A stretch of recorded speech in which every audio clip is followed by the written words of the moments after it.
Hello friends, I am मिलन शर्मा। जो मेरी आज की वीडियो है, इस वीडियो में मैं आप लोगों से 8 ऐसी बातें करने वाली हूँ जो हमारी लाइफ को बहुत हैप्पी भी रख सकती है और हमारी एक होता है ना जिंदगी को बहुत अच्छा कर सकती है। और इसको आप जिंदगी के 8 मूल मंत्र कह लो या 8 प्रिंसिपल कह लो कि इसको फॉलो करके आप अपनी लाइफ में बहुत खुश भी रह सकते हो और आपकी लाइफ बहुत अच्छी भी हो सकती है। तो ये मैं आपको 8 प्रिंसिपल्स बताऊंगी या 8 मूल मंत्र बताऊंगी जिसके अकॉर्डिंग आपकी लाइफ बहुत खुशहाल और अच्छी हो सकती है। और एक एक प्रिंसिपल और एक एक मंत्र बताते हुए, जो भी मंत्र इनसे बात कहिए नहीं कि मैं वो कोई मंत्र फूक रही हूँ, नो, ऐसा कुछ भी नहीं है भाई। मंत्र इनसेंस की कुछ बात प्रिंसिपल जिसको हम फॉलो करें, ठीक है। और एक एक उसको बताऊंगी, एक्सप्लेन भी करूंगी, तो इसलिए वीडियो में एंड तक बने रहना। पहला है कि बोलने से पहले सुनना सीखो। कि अगर हम बोलना जानते हैं, हम किसी को कुछ भी जैसे गलत बोलना जानते हैं, अच्छा बोलना जानते हैं, कुछ भी बोलना जानते हैं, तो हमें सुनना भी आना चाहिए। कि एक पर्सन गुड स्पीकर तभी होगा जब वो गुड लिसनर भी होगा। तो अगर आप किसी को बुरा बोलना जानते हो जब उसकी गलती है, तो आपको अपना बुरा, जब आपने गलती किया तो अपनी गलती सुनने की भी वो काबिलियत होनी चाहिए, एक क्षमता होनी चाहिए कि अगर आप किसी को ऐसे उंगली करके बोल सकते हो तो आप में भी वो होना चाहिए कि दूसरा आपको ऐसे उंगली करे और आप सुनो। क्योंकि देखो, अगर आप किसी को वो फेंकोगे पत्थर, तो आप कैसे एक्सपेक्ट कर सकते हो कि वो आपको फूल फेंके। बहुत कम लोग होते हैं दुनिया में कि पत्थर फेंकने के बाद आपको वो फूल देते हैं, बदले में। ज्यादातर या पूरी की पूरी दुनिया ही पत्थर फेंकोगे, बुरा बोलोगे तो बुरा ही सुनोगे। तो अगर आप बुरा बोलना जानते हो तो बुरा सुनना भी सीखो, अच्छा बोलोगे तो अच्छा सुनोगे। तो ये है कि बोलने से पहले सुनना भी सीखो। और ये नहीं कि इसका दूसरा मीनिंग ये भी हो सकता है कि आप तो बोले जा रहे हो, दूसरे को सुन ही नहीं रहे कि दूसरा कहना क्या चाह रहा है। तो अपनी बात रखो, लेकिन अगर दूसरा कुछ कह रहा है तो उसे भी सुनो। इससे बहुत सारे आर्ग्यूमेंट्स, बहुत सारी लड़ाइयां ठीक हो जाती हैं। और आप अगर टू वे कन्वर्जेशन कर रहे हो या किसी से रिश्ता निभा रहे हो, तो ये बहुत जरूरी है कि आपको पता होना चाहिए कि दूसरे के मन में भी क्या है। या आप अपना मन बताना जानते हो, अपनी प्रॉब्लम बताना जानते हो, अपना आपको क्या बुरा लगा वो बता रहे हो, तो आपकी ये भी रिस्पॉन्सिबिलिटी बनती है कि आप दूसरे से भी ये जानो कि उसको आपका क्या बुरा लगा या उसके मन में क्या चल रहा है। ऐसे ही रिलेशन अच्छा चलता है, क्योंकि बैलेंस हो जाता है। तो इसलिए बोलने से पहले सुनना भी सीखो।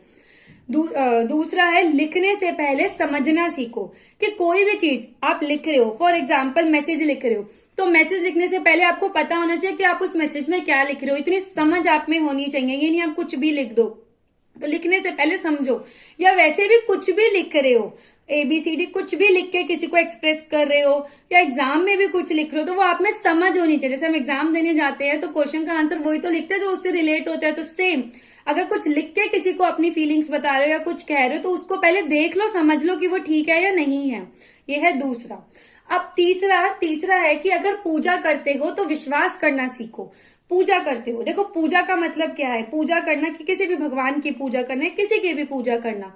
तो जब हम पूजा करते हैं तो हमें एक विश्वास होना चाहिए कि अगर हमारे साथ अच्छा हो रहा है तो वो जिसकी पूजा करते हैं उसकी वजह से है, उसका आशीर्वाद है, वो हमें एक रास्ता दिखा रहा है। बुरा हो रहा है तो वो ऊपर वाला हमें कुछ समझाना चाहता है, वो भगवान हमें कुछ समझाना चाहता है। हम कोई गलती कर रहे हैं, इस वजह से हमारे साथ बुरा हो रहा है। तो जब वो हम गलती ठीक कर लेंगे तो हमारे साथ अच्छा अपने आप होने लगेगा।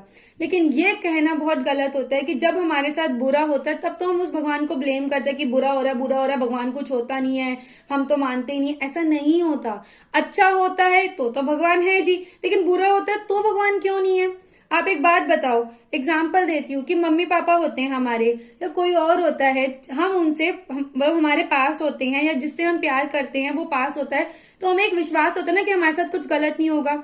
और कुछ खुशी होती है तो उसके साथ बांटते हैं ना। तो सेम भगवान ही तो है। अगर हम उसकी पूजा करते हैं तो हमें उस पर विश्वास भी दिखाना चाहिए कि हमारे साथ कुछ बुरा नहीं होगा और अच्छा हो रहा है तो उसी की बदौलत हो रहा है। तो दोनों चीजों में हमें उस पर विश्वास रखना चाहिए कि अगर आज बुरा हो रहा है तो कल अच्छा भी होगा, और अगर आज अच्छा हो रहा है तो बुरा होगा तो कुछ समझाने के लिए होगा। ये 3 हो गए। चौथा जो है वो है, खर्च करने से पहले कमाना सीखो। ये बहुत अच्छी बात है।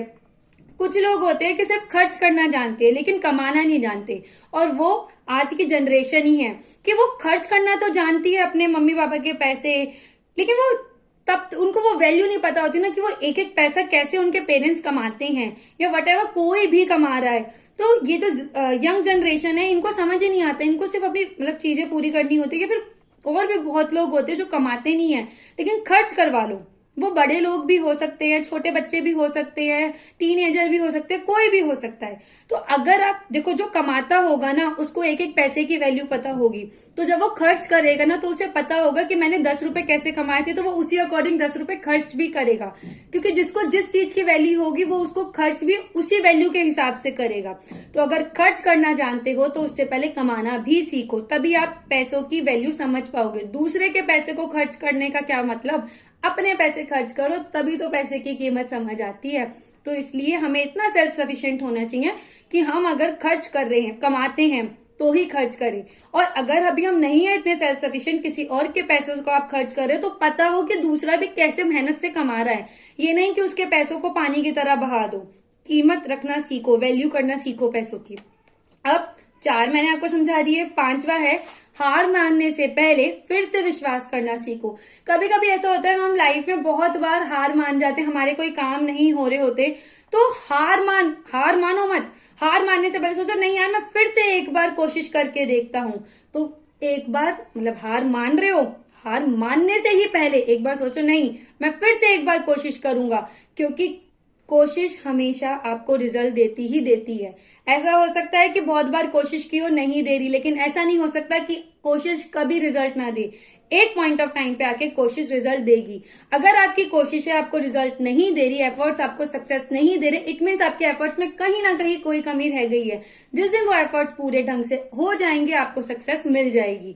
तो जब भी हार मानने वाले हो किसी एफर्ट से, तो ये सोचो कि यार कोई कमी होगी, उस कमी को ढूंढो और फिर से कोशिश करो और उठो और हार मत मान लो।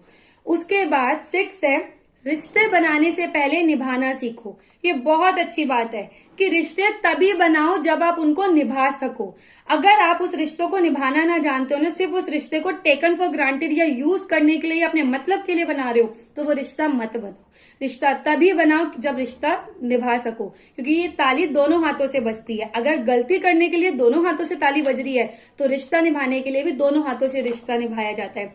ऐसा होता है ना कि पता क्या होता है कि अगर एक पर्सन रिश्ता निभा रहा है, दूसरा रिश्ता नहीं निभा रहा, अपने एफर्ट्स नहीं दे रहा, तो वो रिश्ता एक पॉइंट ऑफ टाइम पे आके इस कदर टूट जाता है कि वो फिर से कभी जुड़ नहीं पाता। लेकिन अगर दोनों जगह से रिश्ते निभाने के लिए एफर्ट दिए जा रहे हैं, तो वो रिश्ता बहुत अच्छे से जाता है। एक बार एक की गलती है दूसरा समझ ले माफ कर दे, एक बार दूसरे की गलती है तो पहला समझ ले माफ कर दे, तो वो बैलेंस रहता है। एक बार एक समझ के प्यार करे, एक बार दूसरा समझ के प्यार करे। ऐसा नहीं होना चाहिए कि एक ही प्यार करे, एक ही माफ करे, एक ही आगे बढ़े, ऐसा नहीं होता। दोनों तरफ से होता है तभी रिश्ता निभता है। अगर आपकी लाइफ में ऐसा कोई रिश्ता है जहां प्रॉब्लम आ रही है, तो समझ जाओ कि दूसरी साइड से एफर्ट नहीं है या आपकी साइड से एफर्ट नहीं है, और एक साइड से दिया हुआ एफर्ट्स कभी भी रिजल्ट नहीं देता। तो इसलिए रिश्ता निभाने से पहले उसको निभाना सीखो, मतलब रिश्ता बनाने से पहले। उसके बाद 7 है कि मरने से पहले खुलकर जीना सीखो। तो ये बहुत ही डेप्थ वाला है कि देखो, मरना तो हर किसी को एक ना एक दिन है ही, उससे पहले खुलकर जीना सीखो। क्योंकि लाइफ, जिंदगी सबको एक बार मिलती है और छोटी ही होती है। अगर आपने जिंदगी जी ही नहीं तो आपने क्या किया। तो इसलिए तो कहा जाता है कि मरने से पहले जिंदगी को जीना सीखो, अपनी ख्वाहिशें पूरी करो, अच्छे अच्छे काम करो और किसी का दिल मत दुखाओ। ऐसा करो कि आपके मरने के बाद भी लोग आपको अच्छाई के लिए याद करें। तो इसलिए मरने से पहले जीना सीखो, टेंशन मत लो, चिंता चिता ही होती है। उसके बाद रोने से पहले किसी को हंसाना सीखो। लास्ट मंथ या प्रिंसिपल, देखो अगर आप रो रहे हो, आप रोना जानते हो, हर टाइम रोते रहते हो रोते रहते हो रोते रहते हो, आपके रोने से दूसरा भी रोएगा, दूसरे को भी दुख होगा। ये कैसे एक्सपेक्ट कर सकते हो कि आप तो रोए जा रहे हो दूसरा खुश होगा? नहीं, रोने से नेगेटिविटी ही आती है और ऐसा इमोशनल वाला एनवायरमेंट होता है। मैं रोना मना नहीं करी, लेकिन बार बार अगर आप रोते हो वो गलत है। तो अगर आप किसी के सामने रोना जानते हो तो आपको उसको हंसाना भी आना चाहिए। दूसरा एस्पेक्ट कि अगर आप किसी को रुलाना जानते हो या आपने कभी किसी को रुलाया है, तो वो आपकी रिस्पॉन्सिबिलिटी बनती है कि आप उसे हंसाना भी जानो। ये नहीं कि सिर्फ आप रुलाना जानते हो, गलत बोलना जानते हो। आपने अगर कोई गलत काम किया है, अगर आपके किसी गलत चीज से किसी के आंसू निकले हैं, किसी को हर्ट हुआ है, तो देखो जब आपने ये काम किया, चाहे जाने अनजाने किया, तो आप ही का ही वो बनती है रिस्पॉन्सिबिलिटी कि आप वो भी काम करो कि आप उसके आंसुओं को खुशी में कन्वर्ट कर सको। सो फ्रेंड्स, ये 8 प्रिंसिपल्स है या मंत्र थे जिंदगी जीने के। अगर हम इन चीजों को फॉलो करके अपनी जिंदगी जीते हैं तो हमारी लाइफ बहुत स्मूथली हैप्पीली जाती है और बहुत सेटिस्फेक्शन भी मिलती है, क्योंकि जिंदगी में अगर हम संतुष्ट नहीं है ना तो हम कुछ नहीं है। और याद रखना, जो इंसान सेटिस्फाई है ना वो ही जिंदगी जीता है, लेकिन जो सेटिस्फाई नहीं है ना वो कभी जिंदगी नहीं जी सकता। तो इसलिए खुश रहना है, सेटिस्फाई रहना है, अच्छे से जिंदगी जीनी है, तो इन 8 रूल्स को अगर फॉलो करोगे तो जिंदगी बहुत अच्छे से जाएगी। आई होप आपको मेरी ये वीडियो अच्छी लगी हो तो लाइक करना, अपने व्यूज कमेंट करना और इस वीडियो को ज्यादा से ज्यादा शेयर करना। और हाँ, अगर आपको ऐसी और वीडियो चाहिए तो चैनल को सब्सक्राइब करना मत भूलना। Thank you friends.